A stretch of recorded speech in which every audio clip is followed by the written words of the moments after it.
Nityam Bhagavata Sevaya Bhagavate Uttam Shloke Bhaktir Bhavatir Naishtiki Om Ajnanatimirandasya Jnananjana Shalakaya Chakshurunmilitam Yena Tasmai Shri Guruve Namaha Namo Om Vishnupadaya Krishna Pristhaya Bhutale Srimati Bhakti Vedanta Swamiti Namine Namaste Saraswati Deve Gauravane Pracharane Nirvishesha Shunnavadi Paschachadeshitarane Mukham Karoti Vachanam Pangam Langate Girim Yat Kripatamaham Vande Shri Gurudeen Taranam Armanandam Madhavam.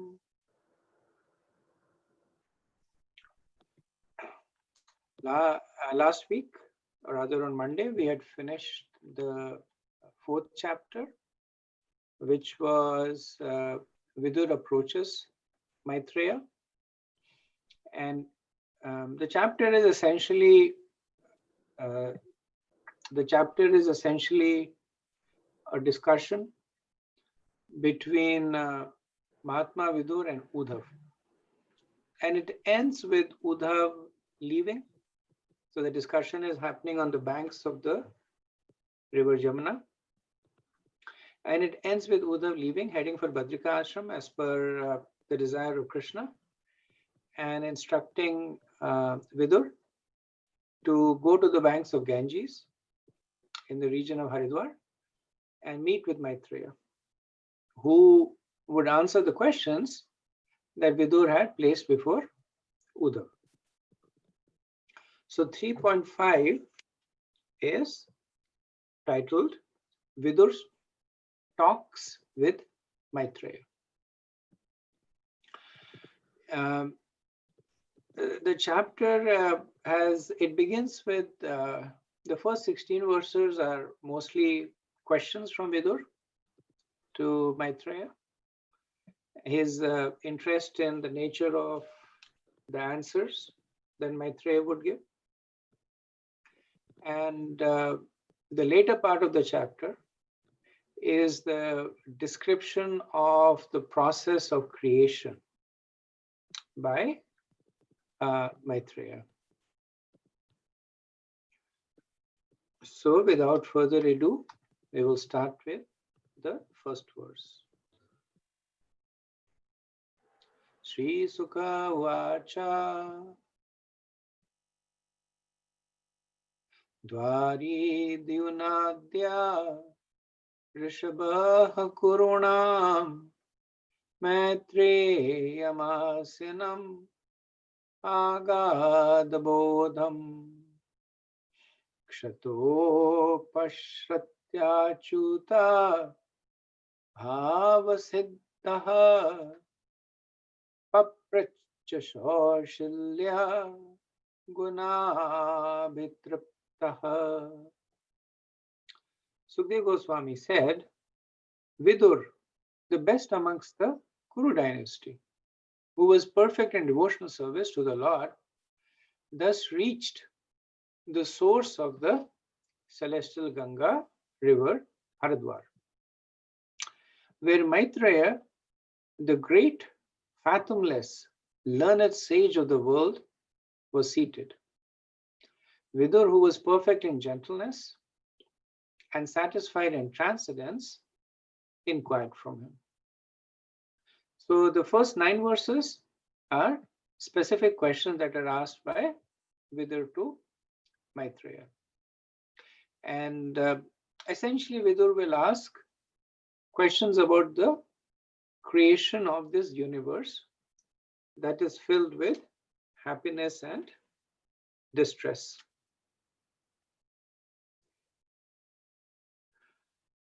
So Vidur, Maitreya is described as Dyunadhya, or his place is described as Dyunadhya. So it refers to that he is sitting on the banks of the river Ganges, Dwari, which is another name for Harudwar. And Vidur is described as Achuta Bhava Siddha, that he was perfected in his mood of devotional service. And Srila Prabhupada mentions that that one who is absorbed in devotional service, he develops all good qualities, perfect qualities. Sukadeva Goswami says, Saushalya Guna Abhiprita. That he describes Vidur as full of, Sushil means all good qualities. Guna Abhiprita, filled with all these qualities. And the reason is, Prabhupada mentions, is because he is Achuta Bhava Siddha. Maitreya is described as Agada Bodham, that his knowledge, Bodham, is without end. Agad. Now, one of the questions that arises is that why would two such advanced devotees be interested in matters relating to the creation of the material universe? And the answer that will evolve in the chapter is because it is in relationship to Krishna. And there are some more reasons that will come in the subsequent verses. Okay, verse 2. Vidurvacha Sukhaya Karmani Karoti Loko Natai Sukham Vanyad Uparamanva Vindeta Bhuyas Tat Eva Dukkham Yadatra Yuktam Bhagavan Vadenaha. Vidur said, O great sage, everyone in this world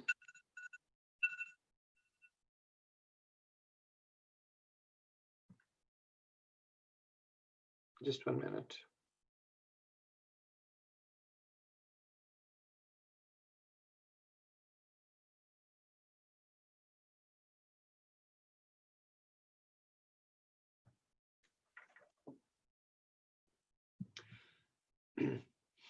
Everyone in this world engages in fruitive activities to attain happiness. But one neither finds satiation nor the mitigation of distress. On the contrary, one is only aggravated by such activities. Please therefore give us directions on how one should live for real happiness. So this is the basis of Krishna consciousness, the quest for real happiness. There's a course that perhaps you have attended, which is called the Science of Self-Realization. And that begins with this premise that everybody is looking for happiness, but where is real happiness? And then it goes through the whole process and ends with the declaration that real happiness is in making spiritual advancements. So Vidur is also starting with a basic question. So he says that everybody is looking for satisfaction, which is the presence of the positive, and mitigation of distress, which is the absence of negative. But unfortunately, the opposite is attained, the presence of negative and the absence of positive. So Vidur is asking Maitreya Rishi that what is real happiness, at the same time condemning material happiness. So Vidur had spent an ecstatic night talking to Uddhav about Krishna. And then he was inquiring from him the most confidential messages that had been received. And now we see that he seems to be asking It's not a mundane question per se, but it's not the kind of question that is expected of somebody of the level of Vidur and Maitreya in these circumstances, that he has just associated with a very close associate of Krishna, Uddhav, and had dipped deep into Krishna Katha. And now he's going to Maitreya and asking that how can I attain real happiness? So Prabhupada and the sages, they give several reasons why. First reason is his humility. That Vidur does not want to present himself as an exalted devotee and start asking questions that are related to intimate details about Krishna. So out of humility, he presents himself as an aspiring spiritualist, as a materialist who is aspiring for spirituality.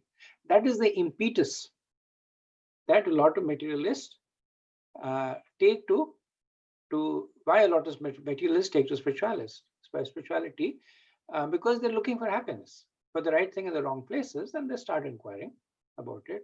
Vidur is presenting himself as at that level out of humility, and also for the benefit of the common person, because the Bhagavatam is really meant for uplifting those who are materially engrossed. So questions like this will attract their attention. So for that purpose, he is asking it. In the 16th verse, we'll see another reason that Vidur is asking this out of grief. That he has just heard about the passing away of Krishna, and he does not want to deal with intimate pastimes of Krishna, which will only increase his grief. So he's asking for something that, while related to Krishna, is still a little away from him. The fourth reason is that Vidur is he's offering Maitreya the choice. Now, the question that he has asked is open-ended enough that it can be answered from different perspectives. And Maitreya could answer it based on the modes of material nature, because they lead to happiness, based on some spiritual advancements, or he could start talking about the intimate leelas of Krishna, which are relished by the pure devotees.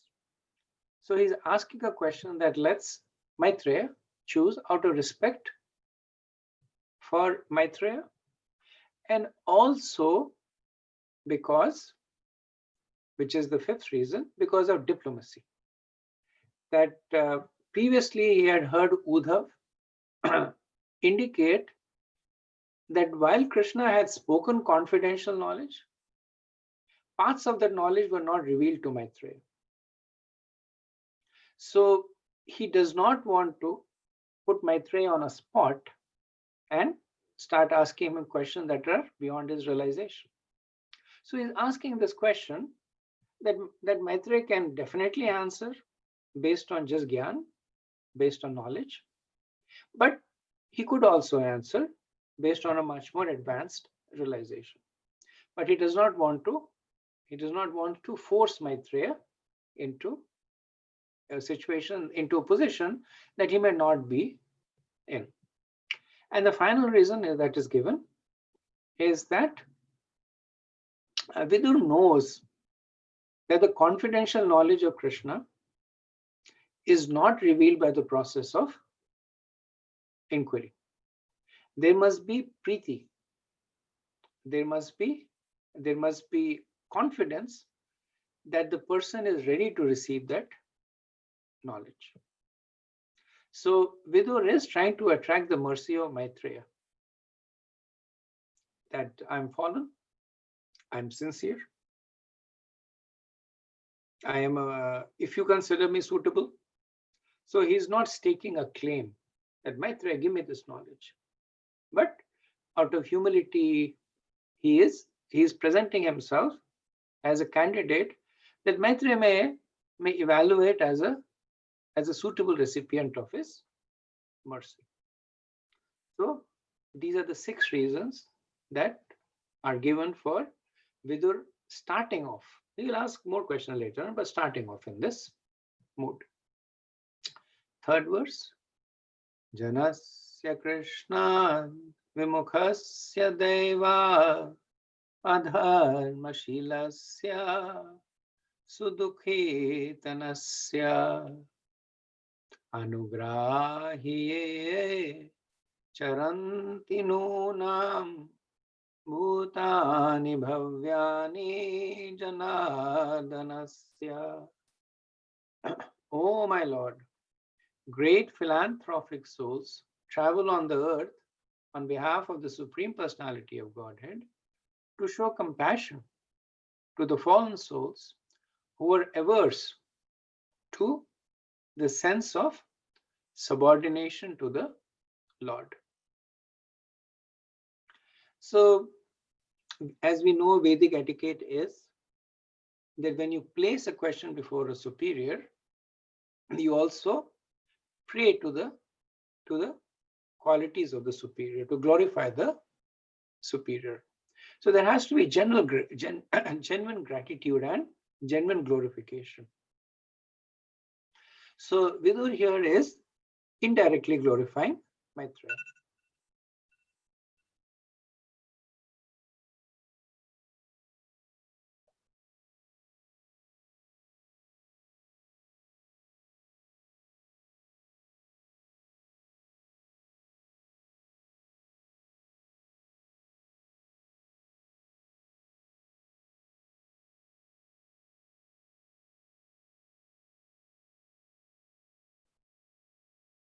I'm sorry, for some reason this phone keeps beeping. So, so Vidur here he's genuinely glorifying the qualities of Maitreya indirectly. So he's saying that there are certain people who are anugraya, they're compassionate, and bhavyani, they are charitable, and janardasya. Janardasya, those who are devotees of Janardhan, who are Krishna. So he's implicitly saying to Maitreya, you are that person. And what do these people do? Charanti. They travel all over the world for sudukhitasya, to help the distressed, and the adharmashilasya, those who are sinful, and krishnat vimukhasya, those who are vimukha, who are averse to Krishna, and daivat, those who are materialistic. So Vidur is saying, I am all these people, and you are anugraya, you are bhavyani, janardasya. So you move around to help me. So I am a suitable recipient. Me being fallen, you being exalted, I'm a suitable recipient for your mercy. And the 4 qualities that Vidur is ascribing to himself and to those who are suitable recipients, they actually parallel the qualities that Krishna speaks in the 7th chapter of the Bhagavad Gita. Namam dushkrita namuna prapadyante naradama maya partha jnana aswaram bhava ashrita. So mudas are the karamkandis. And Vidur says there are certain people who are daivat, materialistic in this verse. And then the naradamas are the atheists. And these are the adharma shilasya that Vidur says. And the maya partha jnana are the mental speculators. So these are the sudukhitasya. That after all this mental speculation, they get nothing but a bad headache. And aswarik bhava ashrita, Vidur says these are krishnad vimukhasya, because they are opposed to Krishna. So Krishna says 4 kinds of people do not surrender to me. And Vidur says I am those 4 kind of people. So please be merciful on me. Next verse, Tatsadhu Varyadisha Vartam Shamnaha Sandratito Bhagavan Yena Pumsham Hridhi Sthito Yachati Bhakti Pute Jnanam Satatva Digaman Puranam. Therefore, O great sage, please give me instruction on the transcendental devotional service of the Lord, so that he who is situated in the heart of everyone can be pleased to impart from within knowledge of the absolute truth in terms of the ancient Vedic principles, delivered only to those who are purified by the process of devotional service. So it's interesting that the verse starts with tat, therefore, which is connecting to the declaration made in the previous verse about the people who have these four kinds of aversion to Krishna. So in one way he's laying claim. He said, please instruct me on the transcendental devotional service. And then towards the end of the verse, he says that it is only available to those who are purified by the process of devotional service. So this is Vidur's maturity in understanding the science of bhakti. So he acknowledges that this process of bhakti can elevate and liberate anybody and everybody. So the point that he makes here is that I may be fallen, I may be completely averse to Krishna in all those four ways. But if by your mercy I'm able to follow by the process of devotional service, then the process will purify me. And then I can be qualified to receive the knowledge of the absolute truth. Now, the second point that he makes is that please impart to me the knowledge. And then he says that the knowledge will be imparted to me by the Lord from within. So he's making both these points over here. So he's saying, I'm fallen. I'm not in a position to make any advancements. By your mercy, I can make some advancements to the point where I become qualified to receive the mercy of the Lord who is in my heart. And by that subsequent mercy, I can be perfected and purified. So he's laying down the process of bhakti. That initially you perform sadhavedi bhakti based on instructions while you have contaminations. As you are following the process, then the Lord, Tesham Satatam Yuktanam, that the Lord from within will then start reacting favorably. And then subsequent knowledge will appear.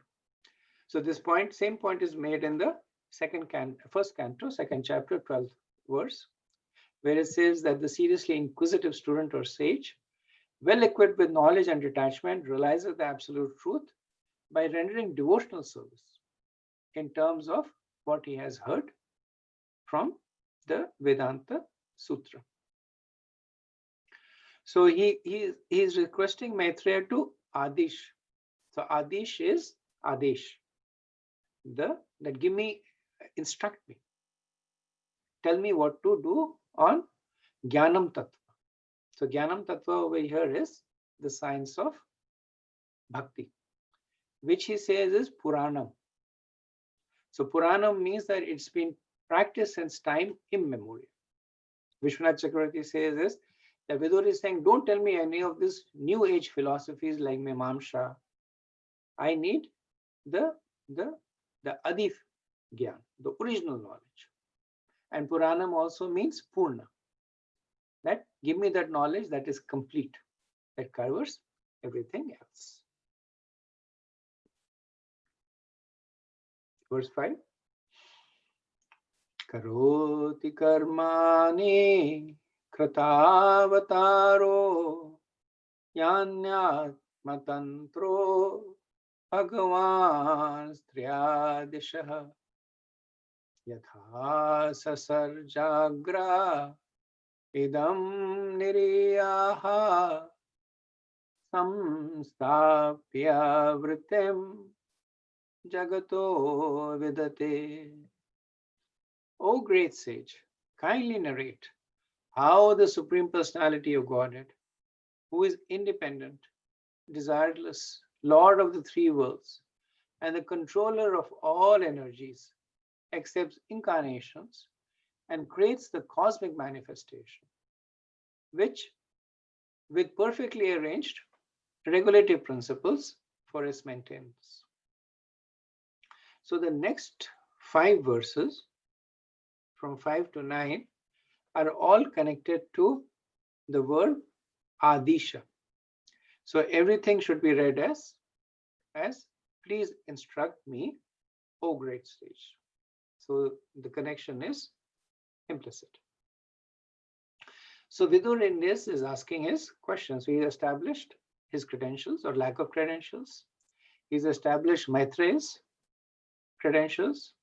He has also given a glimpse into the process that I will question you.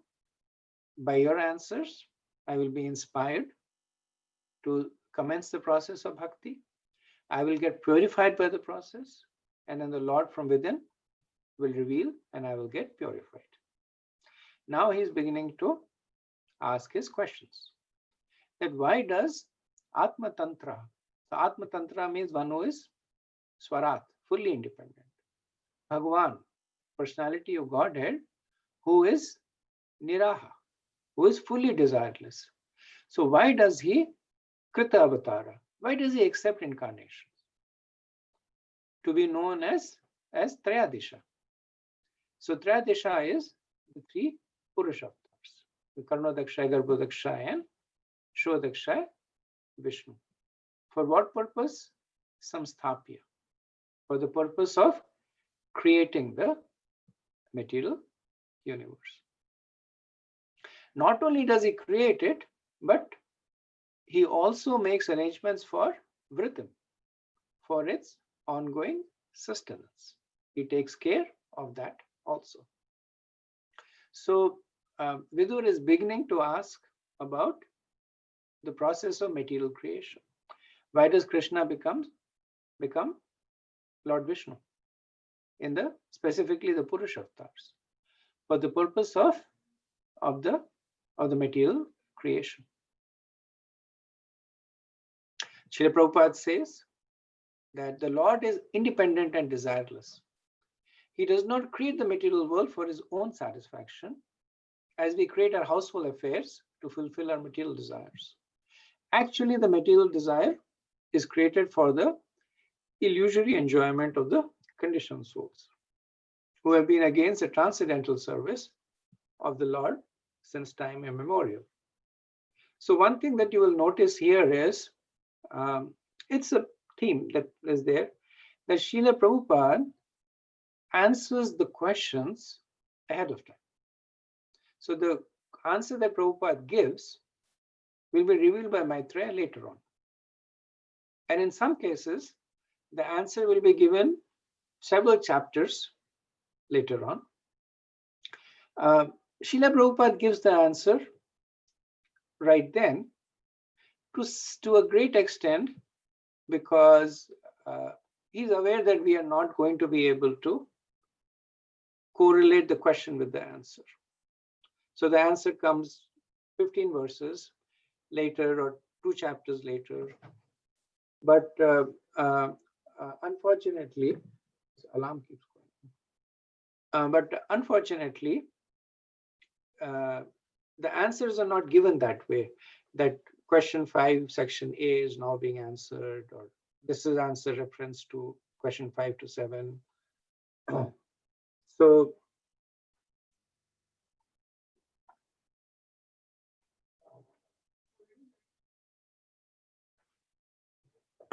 so so Prabhupada mercifully, he gives us the answer, and then when we read the verse, we can correlate it. So Prabhupada here is answering that question that Vidur is asking, and essentially he's giving Maitreya's answer, that Krishna assumes the guna and the Purusha avatars to create the material universe for the illusory enjoyment of the conditioned souls. So I'll read one more verse and then we can stop for any discussion. Yata punasve khaidam niveshya sete guyam sanivritvriti yogeshwaradishwar ekaeta anupravisto bahuda yatha sita. He lies down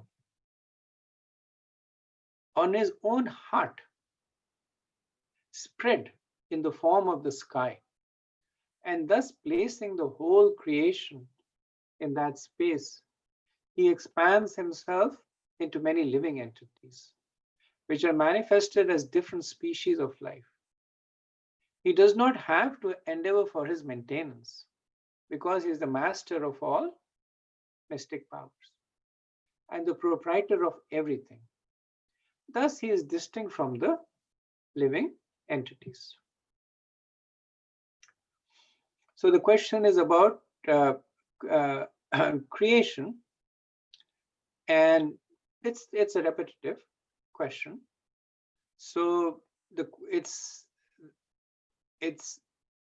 about, Srila Prabhupada says that the question regarding creation, maintenance, and destruction, which are mentioned in many parts of the Bhagavatam, are in relation to different kalpas, millenniums. And therefore, they are differently described by different authorities when questioned by different students. There is no difference regarding the creative principles of the Lord's control over them, yet there are some difference in minute details because of the different kalpas. This is also true for the pastimes of the avatars, that there is sometimes difference in features, sometimes difference in details. So it's called kalpa bhed, different kalpas. The pastimes remain essentially the same. So this question basically is to ask that if the creation happens in the same way in each Mahakalpa or not.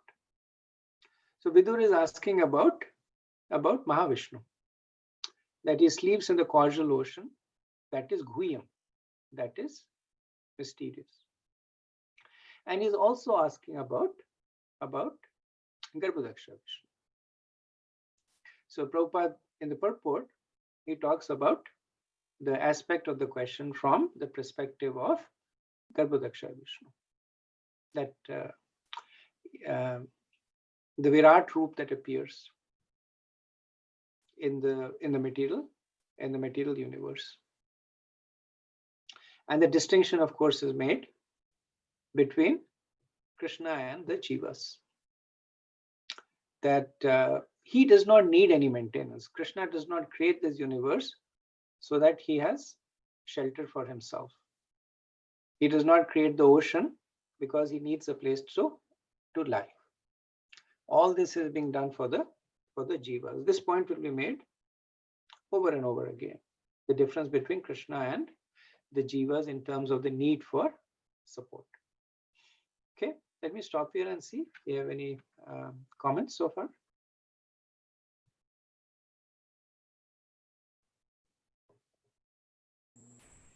One question.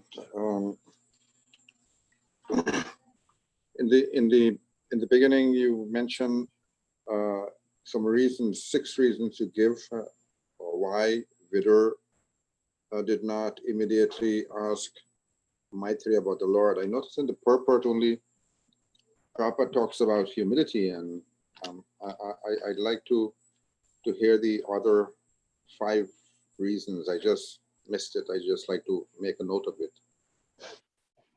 Sure. So Prabhupada, if I remember rightly, 3 of the reasons are given by Vishwanath Chakravarti, and 2 reasons are given by Srila Prabhupada, and 1 reason is, I guess, a derivative of the other 2. So the reasons are humility for the benefit of the common person, out of grief, not wanting to hear directly the intimate pastimes of Krishna, for guidance, that he wants Maitreya to decide. The question is open-ended for Maitreya to decide how he wants to answer. Diplomacy, he does not want to ask a question that immediately puts Maitreya into a possible scenario where he is forced to answer beyond his realization. And then mercy. So Vidur is intelligent enough to understand that Maitreya is intelligent enough to understand that he's approaching him with an overabundance of humility and proper etiquette. So knowing that this kind of knowledge only flows over the channel of mercy, he's attempting to invoke the mercy of Maitreya. Last 2 reasons are given by Vishwanath Chakravarti, and the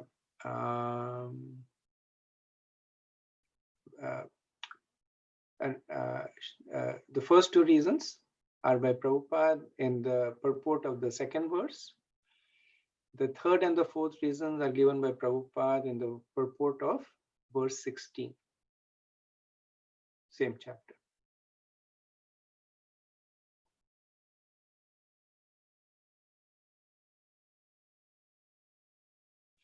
Okay. Any other comments?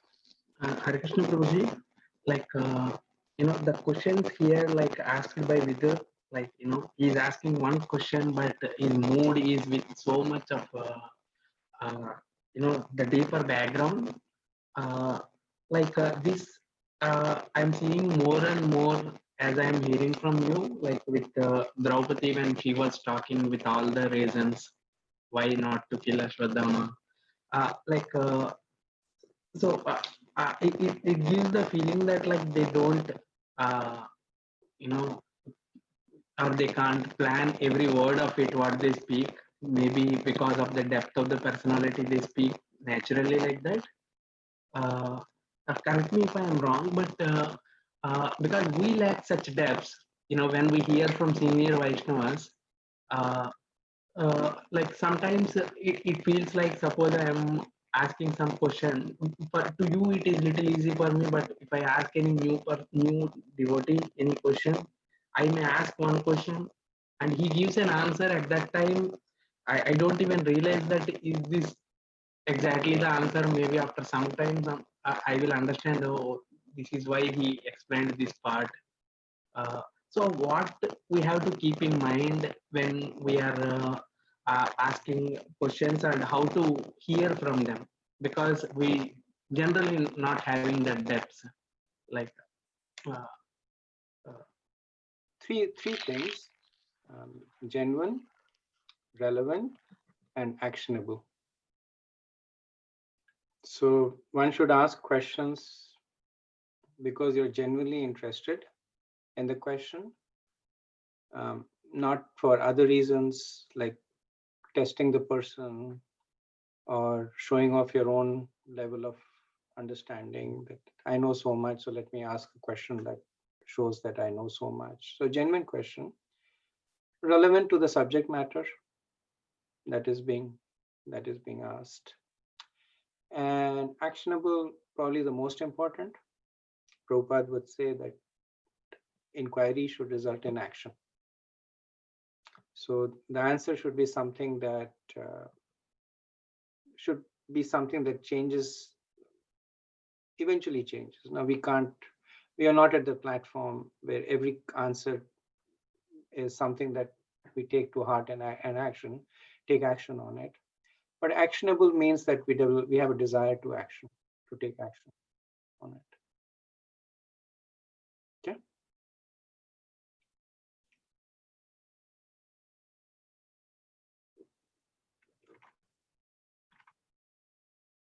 Okay, so we can proceed to the next verse.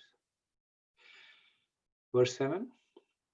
Kridan vidate dvijago shurana kshemaya karmanya avatar bhedihi mano natrapyatya apishanvatam naha shushlokamolesha charitamrtani. You may narrate also about the auspicious characteristics of the Lord in his different incarnations for the welfare of the twice born, the cows, and the demigods. Our minds are never satisfied completely, although we are continuously hearing of his transcendental activities. So this is Vidur inquiring about Bheda Avatara, the various incarnations of Krishna like Matsya and Kurma. And why? He says Shemaya, for the welfare of Go. And Go means cows. Prabhupada translates it as cow. And as we know, Go also translates to senses. Therefore, because it gives pleasure to the senses. So he says Go, Brahmana, Deva, for the welfare of the senses or the cows, for the welfare of the Dvijas, the Brahmanas, and the Suranam. So Suranam is the Devas. And Prabhupada explains that this also means that these kind of pastimes of the Lord are really only relishable and only meant for the Dvijas. And Prabhupada speaks more about it, but for interest of time, I'm not. It's in the purport. But basically for those so Dvijas are twice born. So those who have the second birth is taking shelter of a spiritual master. So those who are under the shelter of a guru, those who are under the guidance of a guru, they can actually appreciate these aspects of Krishna Katha. And then Vidur, he glorifies the potency of Krishna Katha. He says it's Amritani. He says it is nectar of Shushloka, the auspicious rendition of Charita, of characteristics of Krishna. And what will be the effect of it? That it will fix one's mind on Krishna's activities, karmani. So that is the real reason that he's asking. Not for being for awe and wonderment or curiosity. The Krishna came as Narsingadev and performed these wonderful pastimes. But he's saying when we hear these pastimes, this Amritani Shushloka, it will fix one's mind on Krishna Charita, on the transcendental nature of Krishna. He also says Amritani to convey that one who hears these pastimes does not have to die. Means that the person gets liberated. Verse 8.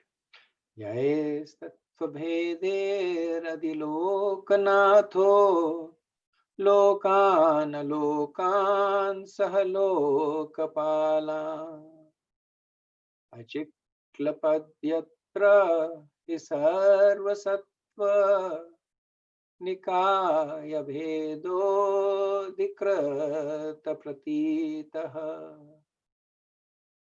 The Supreme King of all kings has created different planets and places of habitation where living entities are situated in terms of the modes of nature and work. And he has created the different kings and rulers.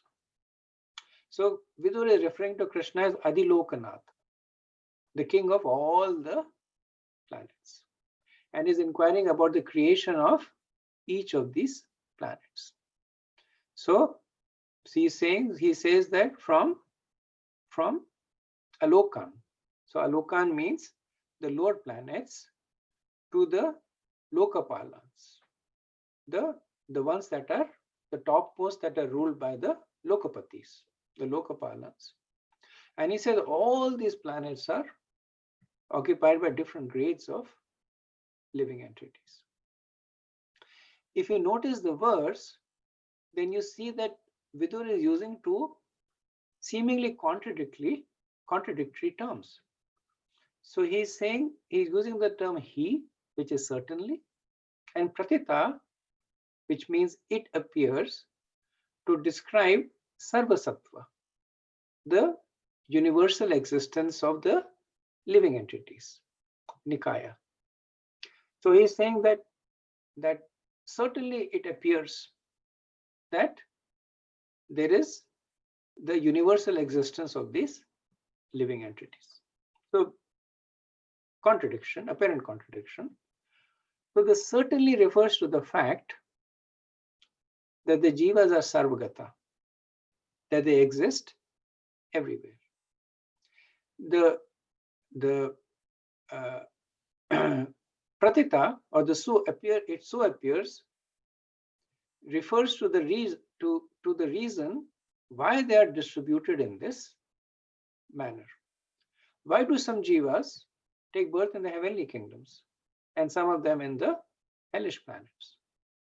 So he's referring to the implicit fact that they appear at different places because of the result of their own desires, whether it be karma, jnana, yoga, or bhakti.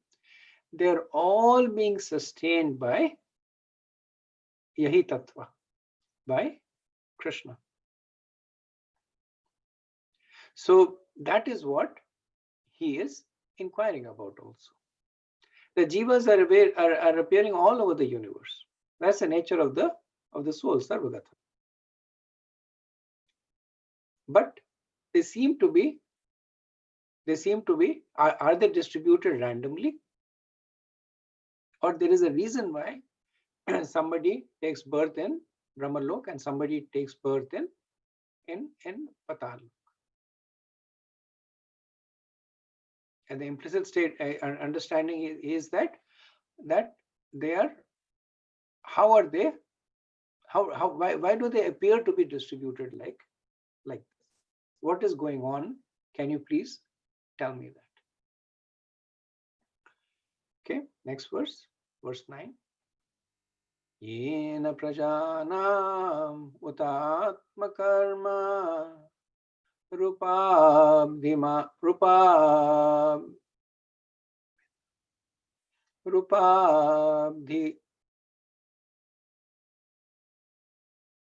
rupabidhanam chabidam yadata narayana vishwar atmayoni eta chanavaranya vipravarya. O chief amongst the Brahmins, please also describe how Narayan, the creator of the universe and the self-sufficient Lord, has directly created the natures, activities, forms, features, and names of different living creatures. The previous question was about the creation of the universe and the fact that there are different jivas living in different parts of the universe. Vidur is now asking that how does Lord Narayan, who is self-sufficient, he produces these various natures, activities, forms, and names of the jivas. So the previous verse was about the distribution of the jivas over the universe. This verse talks about the fact that different jivas have different kinds of bodies that are capable of different kinds of activities and natures. They have different names. And he says, how does? So Atma Yoni is translated as either Narayan or Brahma. Prabhupada translates it as Narayan. Vishwanath Chakravarti translates it as Brahma.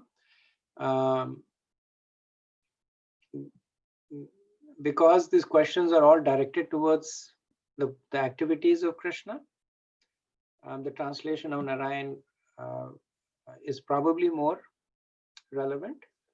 But even Brahma is there because Brahma ultimately does what Narayan empowers him to do. So how do these souls get different kinds of gross and subtle bodies? How does the Lord create them? What is the process by which he awards a different combination of gross and subtle body to different kinds of souls? And Prabhupada gives us a glimpse of the answer in the purport. He says, pious acts leads one to take birth in good and highly placed family, to become rich, to become learned, and to acquire beautiful bodily features. Impious act leads one to become poor by parentage, to be always in want, to become a fool or illiterate, and to acquire ugly bodily features. So this is Prabhupada talking about the opulences of Janma and Gyan and Aishwarya. So the ones that are there completely in Krishna. So one can understand that if one is born in a rich family or a noble family, one is famous, one is beautiful, good looking, then one is reaping the benefit of pious activities. Verse 10. Paravaresham Bhagavan Vartani Shutani me Vyas Mukhadabhikshanam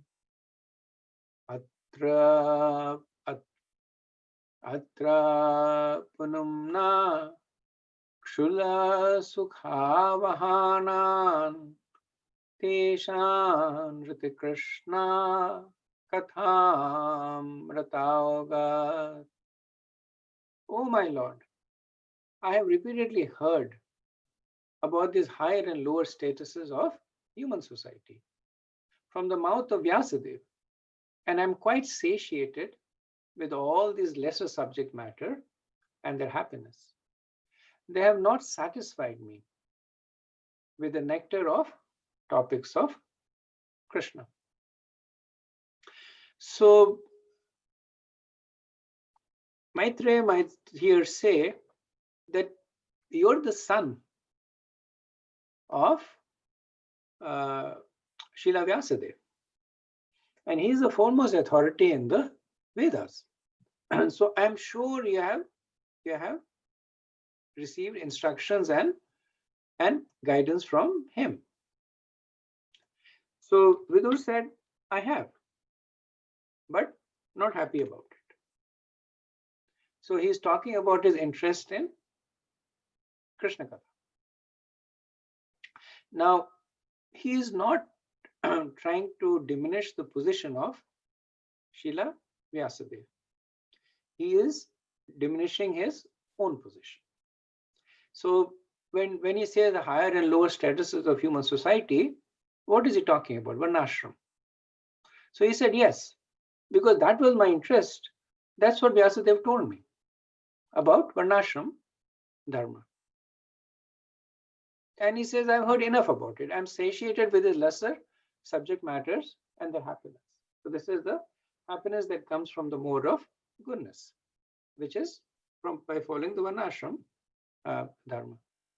But he says, now I would like to hear the nectar of the topics of Krishna. So this also reflects the mood of Uddhav. If you remember, when Uddhav was before Krishna, then Krishna said, let me speak to you about the Chaturshloki that I spoke to Brahma. And Uddhav interrupted him and said that in the set of verses, basically saying that I really want to hear about your transcendental pastimes. So here Maitreya has not started speaking, but Vidur is preempting that.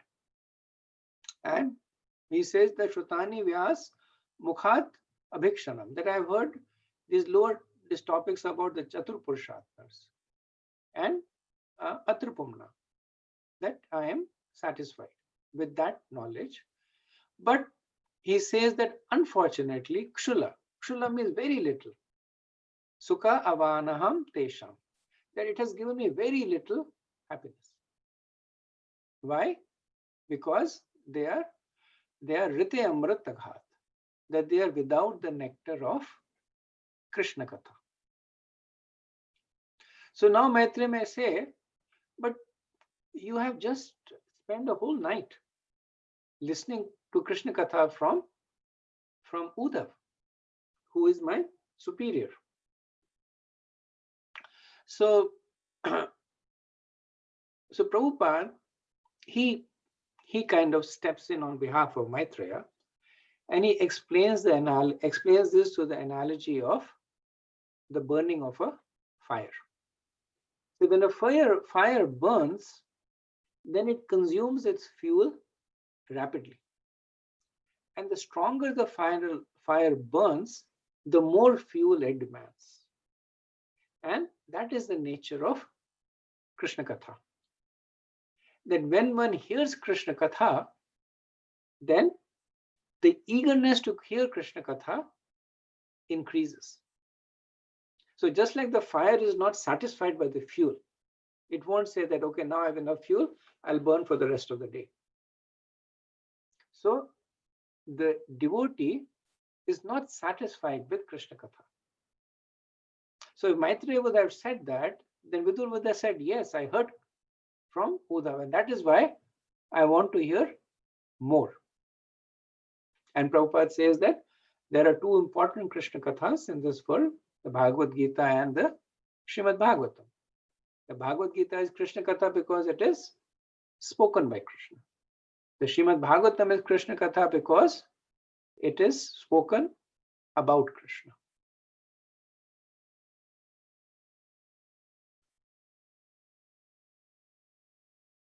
Okay, next verse.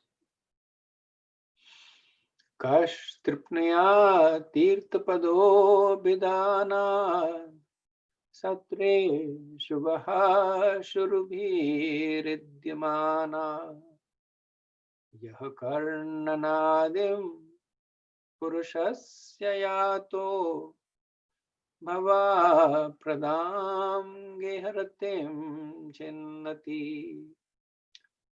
Who in human society can be satisfied without hearing sufficient talk of the Lord, whose lotus feet are the sum total of all places of pilgrimage, and who is worshipped by great sages and devotees?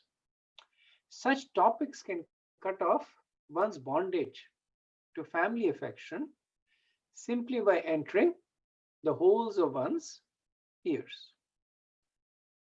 So Maitreya might say that Vidur, you have been traveling to so many holy places. Undoubtedly, you have heard about the glories of Krishna. And Vidur says, true.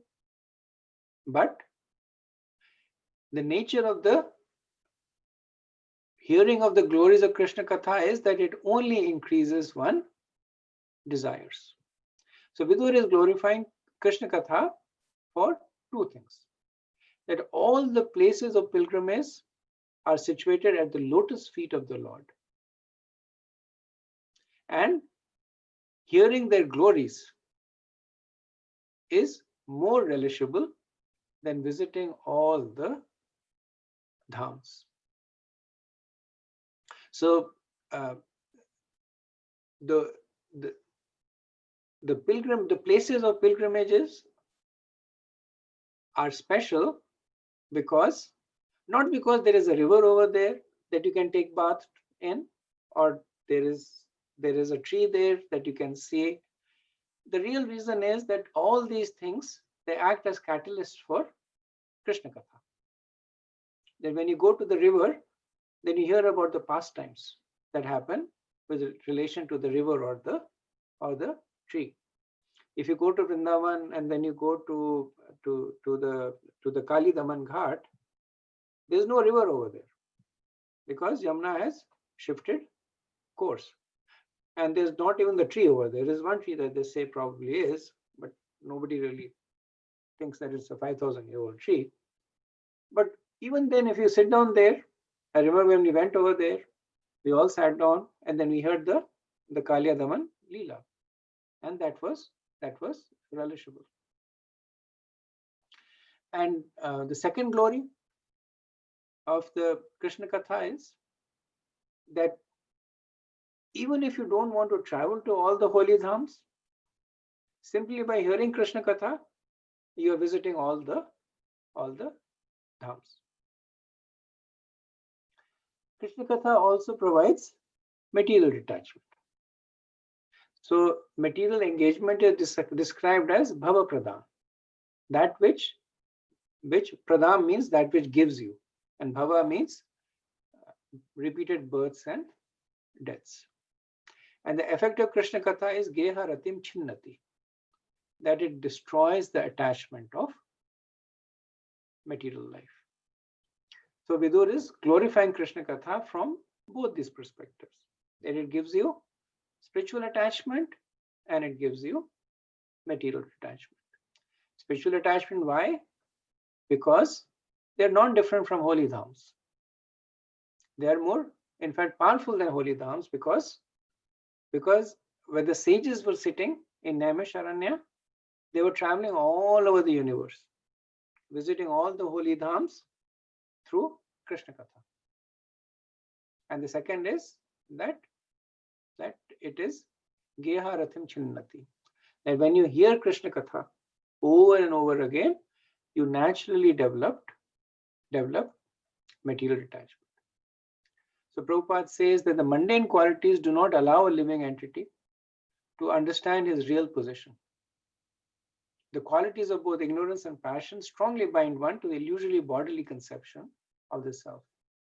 The best among the fools who are thus deluded are those who engage in altruistic activities under the spell of the material mode of passion. So, interesting statement Prabhupada makes.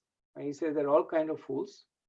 The best of the fools are those who perform altruistic activities. Now, I don't know if he says the best of the fools literally, that amongst the worst they are the best, or the best of the fools means they're the biggest fools. That and both statements can be justified. That people who do such activities are generally in the mode of goodness, so that's the best of the material nature. And they're also the worst of the fools because they are not able to see. They get very addicted to the shallow happiness of the material modes. They're not able to see about that. And Prabhupada talks about, he criticizes this mode of goodness later on. And he says that mundane goodness can enlighten one, that the body and the self are different. But one in goodness is concerned with the self and not the body. So he's saying that the perfection of the mode of goodness is being able to make this distinction, that You are not the body. But it does not give you attachment to Krishna. Okay, next verse, verse 12. Munir vivakshur bhagavat gunanam sakha pite bharatam maha krishnaha yasmin nanam gramya sukhanuvade matir gritano hare kathaya. Your friend, the great sage Krishna, Dwapayana Vyas, has already described the transcendental qualities of the Lord in his great work, the Mahabharata. But the whole idea is to draw the attention of the mass of people to Krishna Katha, Bhagavad Gita, through their strong affinity for hearing mundane topics. So the fact that Vidur is referencing Mahabharata indicates that Vyas has already written the Mahabharata and Vidur has also heard it. So remember, this is almost 36 years after the battle has been fought.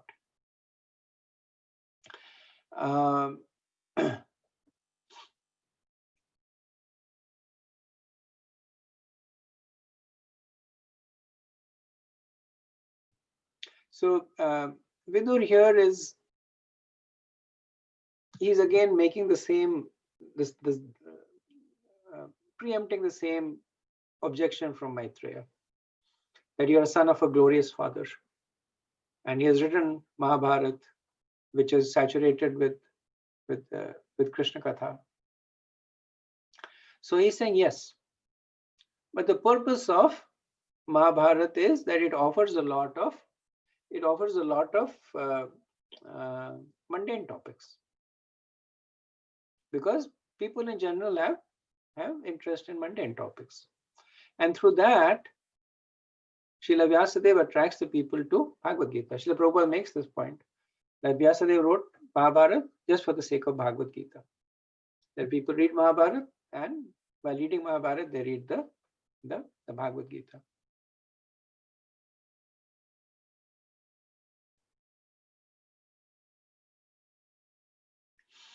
So Vishwanath Chakravarti says that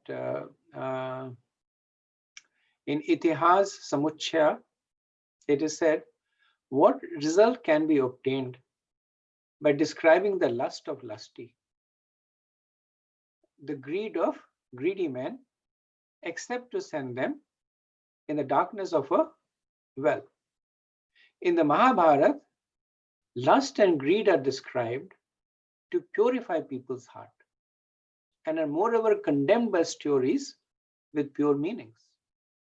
Otherwise, why would the most merciful and learned Vyas describe lust and greed, the cause of bondage to terrible material existence? Same point that Vidur was making. It's quoted in another scripture, which I'm not familiar with. The name of the scripture is Itihas Samuchaya. So Vishwanath Chakravarti quotes it. But same explanation, he says that Mahabharata can seem to be all about the lust of lusty and the greed of greedy.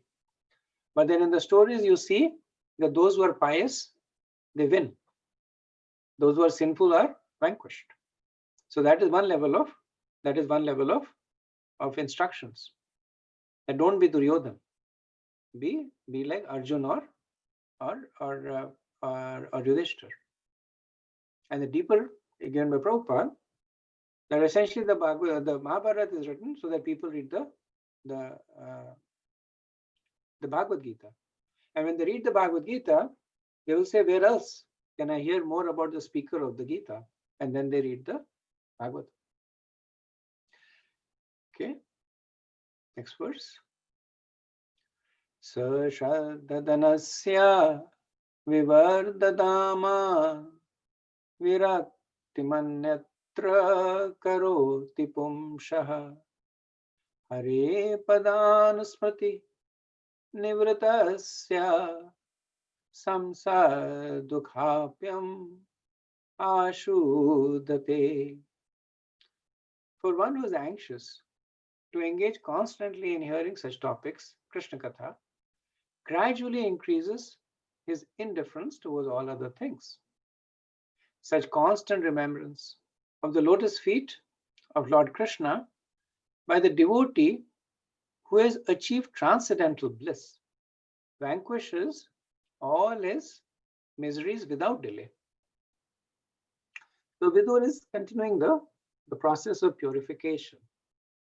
That one who somehow or the else is interested in hearing the topics of Krishna, whether it is through the mundane topics of Mahabharata or whether it is by the mercy of the devotee, what happens to them?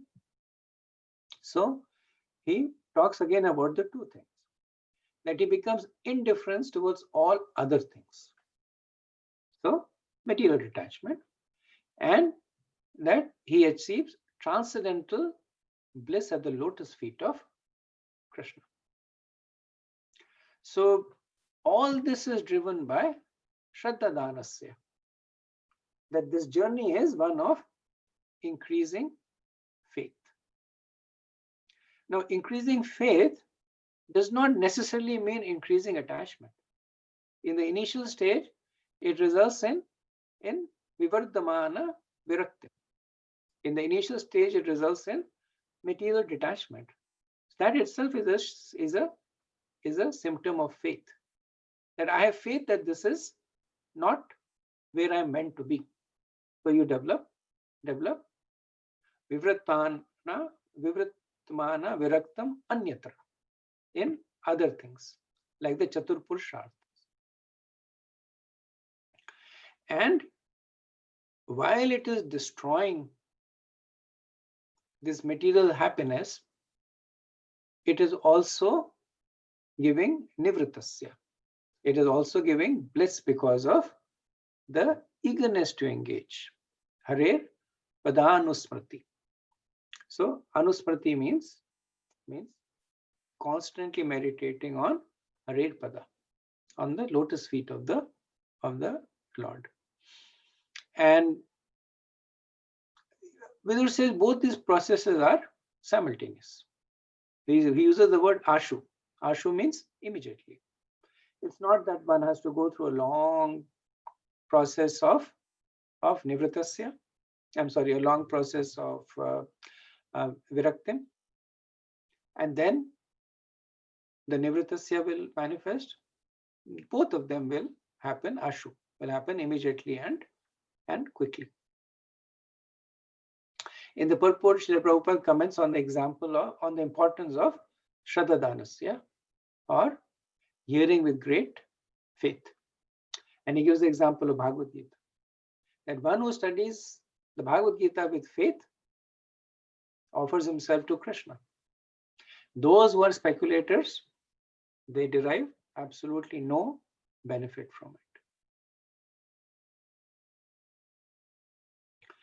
Okay, one more verse, and then perhaps after that we can stop for discussion.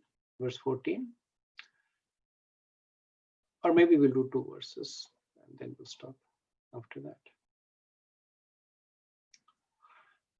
Tan Shochya Sochana Vidyan Soche Hare Kathayam Vimukhanagena Shinoti Devo Nimishastu Yesham Ayu Vithavad Gati Smritina. O sage, persons who because of the sinful activities are averse to the topics of transcendence and thus ignorant of the purpose of the Mahabharata, Bhagavad Gita, are pitied by the pitiable. I also pity them because I see how the duration of life is spoiled by eternal time, while they involve themselves in presentations of philosophical speculation, theoretical ultimate goals of life, and different modes of rituals. So Prabhupada, and this he explains that there are three types of people based on how they perceive their relationship with Krishna. So there is the devotee who has complete faith in the Lord, and they are situated in bhakti. For them, the purushartha or the goal of life is Krishna bhakti. They are in Shuddha Sattva. The second is the people who follow the Chatur Purushartha, which is the four goals of material enjoyment in the mode of goodness. But they deny the personal experience or existence of Krishna. So he says they accept the cult of bhakti, in which the hearing of Krishna Katha is the first item, but only as a means and not the end. So what about them? Vidur says that they are Vritavada, that they are wasting their life in useless philosophical speculations. And then the third are those who are in the lower modes. So the first was Shuddha Sattva, second is Sattva, and the third is in the Rajas and Tama, who have a tendency to deny the existence of God or look upon him as an order supplier. So they have no faith, and the ultimate goal is Gati Smritinam. So they follow various karma rituals in order to get some material benefits. So the first kind are in Shuddha Sattva, they are the devotees. And Vishwanath Chakravarti says that they are faithful. The third kind, which are in the lower modes, are unfaithful. And the second kind, the impersonalist, they are the opposers. So the pure devotees, Sochayan, they lament for the impersonalists. And the impersonalists, they lament for the materialists. Since the impersonalists themselves are objects of pity, so Vidur refers to the materialist as anusoche, that they are pitied by the pitiable. So the impersonalists, they are at least in the mode of goodness, they think. And they look at the materialist and they say that these people, they are simply going towards a hellish life. So they are soche, they are pitying them. And the devotees, they look upon the impersonalists and they say that they are engaging, they're reading the Vedas, but Vritavada, useless talk. So they pity them. So Vidur calls the materialist as pitied by the pitiable. Prabhupada says that the pitiable impersonalists pity those who are influenced by the modes of ignorance and passion, but the pure devotees of the Lord take pity on both of them, and then so they try to help them. So why do people study the Bhagavad Gita and the Bhagavatam but still do not have faith in the personal form of Krishna? So Vishwanath says that the immediate cause of this is their ignorance. The ultimate cause of it is aghena, is their offenses, whether recent or past. So one should understand that a person who is not willing to accept the position of Krishna, the personal form of Krishna, so one may say that because they do not know, and that's the immediate cause. But the efficient or the ultimate cause is that whether in this life or in the past lives, they have committed offenses, either at the lotus feet of the Lord or the devotees. And because of that, they are unable to appreciate that aspect of the personality of Godhead. Okay, we'll do this verse and then stop after that. Tadasya kausharva sharmadatu hare kathameva katha susaram udartya pushpebhya iva tabando shivaya naha kirtaya tirtha kirte. O Maitreya, O friend of the distressed, the glories of the Supreme Lord alone can do good for people all over the world. Therefore, just as bees collect honey from flowers, kindly describe the essence of all topics, the topics of Lord.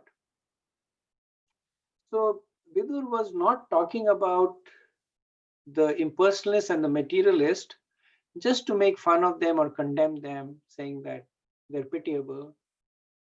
But he's saying that when you speak the glories of the Lord, it will help everybody.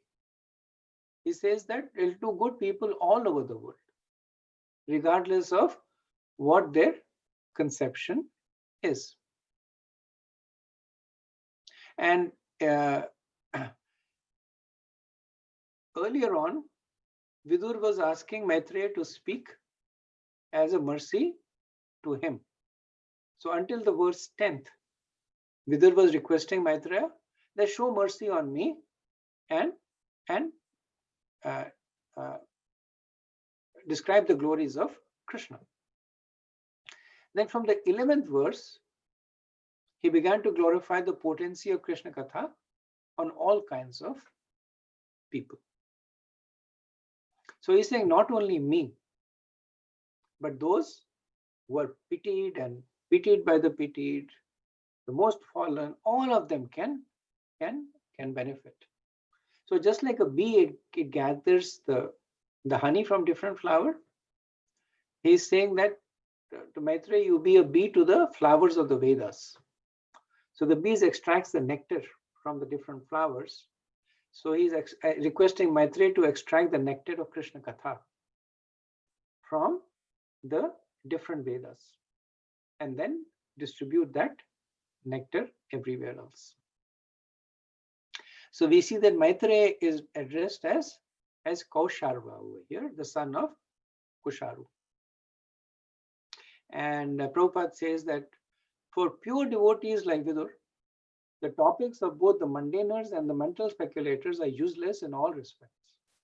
Thus, Vidur requested Maitreya to talk of the essence only, the talks of Krishna and nothing else.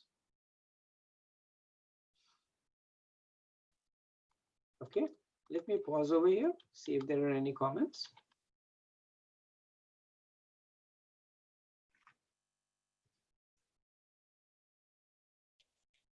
Hare Krishna Prabhu.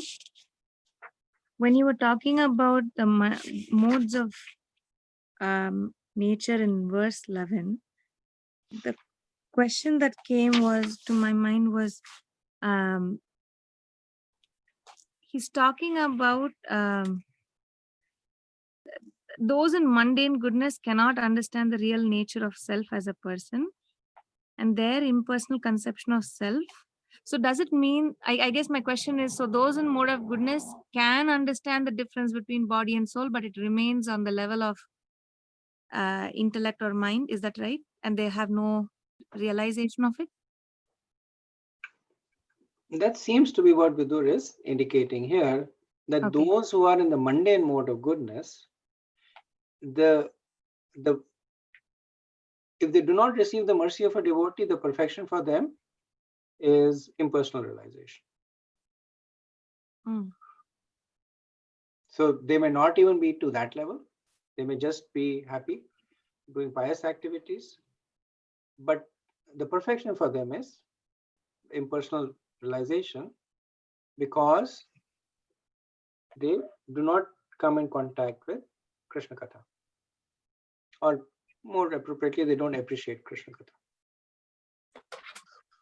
So I think many years ago, there was a devotee who was saying, I can't remember the the Shastric, the verse behind it, but he was saying that, he said, like, just like the analogy he gave was, it's like it's dark outside and we have a mirror in front of us and we don't see ourselves.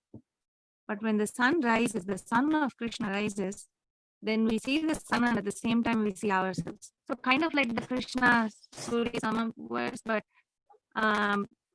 basically what he said was we can only really understand our spiritual nature when the sun of Krishna also rises in our heart. That.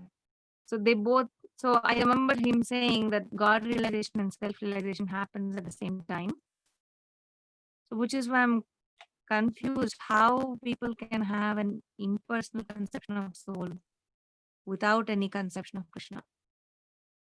So you're approaching it top down. So the point that is made is that when we realize Krishna, we automatically realize ourselves. We don't have to do two separate activities. Right? Krishna Surya Saman Maya Andhikar. Jai Krishna. Where there is Krishna, there's no Maya. Vidur is talking about those who are going top up, bottom up rather. So their first level of understanding is that I'm the body.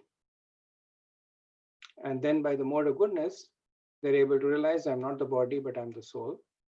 But they haven't reached the level of saying that I'm a soul in a relationship with Krishna. So they've stopped at that point because they've stayed in the material mode.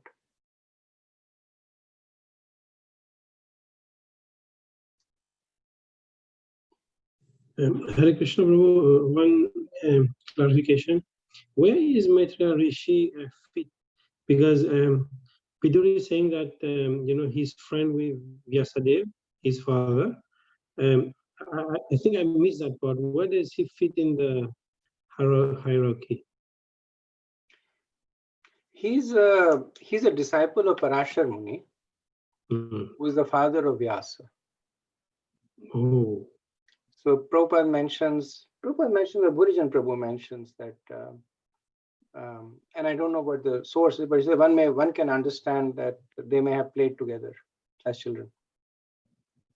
Okay, thank you. But same level, right? So like a guru is like a father. So Parashar Muni is the father of Vyasadeva, the seminal father of Vyasadeva, and the spiritual father of Maitreya. But more importantly, they actually have a strong personal relation. They're glorified as friends of each other. And then Sukadeva Goswami and Vidur are like brothers. Right, they are the same father. Thank you, Prabhu. Prabhuji, sometimes even in Chaitanya Charitamrita we hear that like the impersonalists, they kind of pity devotees, thinking themselves as sentimentalists and all.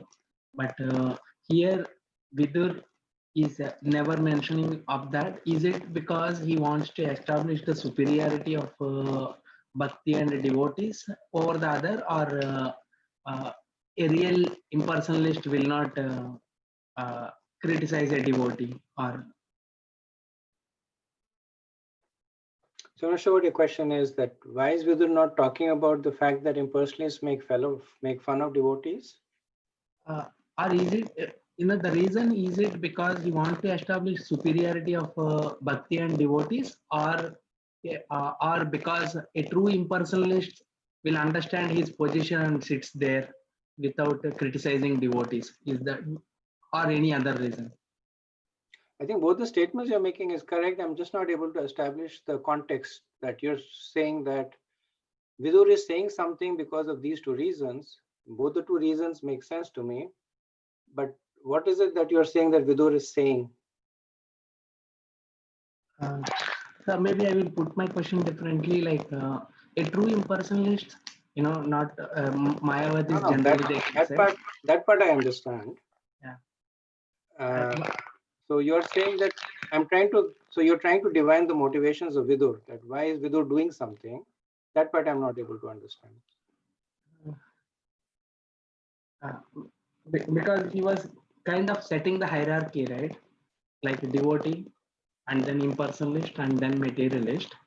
But impersonalists also, everybody thinks that their process is the best. Like, if I am impersonalist, I think that I am on the right path, and that is So the you best. feel that Vidur should have said impersonalists, devotees, and then materialists. No, I'm not saying that what he should have said, but I wanted to understand that, he set the hierarchy, but like, like, Get your question here. Ask me later on. sure.